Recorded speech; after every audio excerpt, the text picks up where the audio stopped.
bless kay nanay. So for today's video, gagawa tayo ng panibagong vlog. So magtataka kayo bakit ako naka-crown. In the background ko is yung mga sash ko. So ang dami talagang nagko-comment about sa background ko. At explain ko sa inyo. So mauna na lang muna tayo sa pinakauna. Hindi talaga to sa akin dapat. Sa kapatid ko to. So dahil nga nandito, naiwan to dito, nilagay ko na. Diba? Ang third runner-up na yan is event ko yan sa Reyna ng Kapayapaan 2025. This year lang siya ginanap nung May 9. Ayan. Third runner-up ako. Kasama to ay yung sash. Ayan. Tapos meron ding flowers. Ito naman, Queen of the Night. Yan naman ay doon sa school namin. So, ano to, parang ball ka doon. So, nag-Queen of the Night ang nanay mo. Bakit? Ganto mo kahit hindi Queen of the Night. Anak ka pala mukha. Best in Uniform and Best Audience Impact.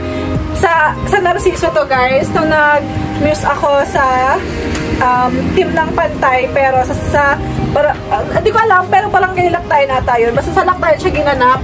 And dito naman, isa Barangay Abuyon for 7 years. Sobrang daming kwento ng kung paano ko to nakuha, guys. So, ikikwento ko na rin sa inyo. Sorry kung hinahangin kayo. Bahala kayo dyan.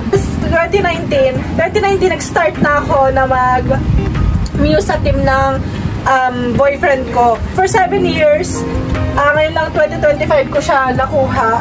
Ngayon lang ako nag-Best in Muse. And hindi siya Best in Muse sa Barangay Abuyon. So, ang tag sa kanya is Miss Summer League 2025. So, hindi siya Best in Muse ang nakalagay. So, ayan na nga. And ito yung crown. So, ito yung crown na inano ko. So, sinama ko lang. Bakit ba? Wala kayong paki-vlog ko to. Ayan, for 7 years, nakuha ko na. Nag-Best in Muse na ako. So, signing off na rin ako sa team ng boyfriend ko. Kasi nga, bakit pa ba mag-muse? Inakuha mo na to. So, ayun, next.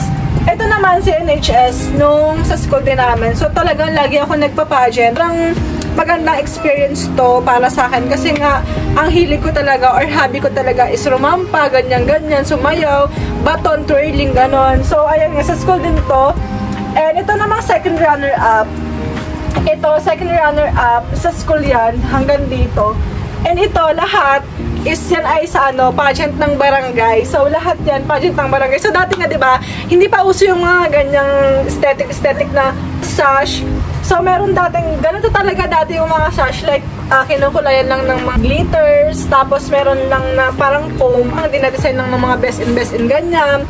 So, yun yung kwento ng mga sash ko. So, sa ilang guys, for today's video, yun ang aking vlog. And kung nagustuhan nyo guys, please like my videos and subscribe.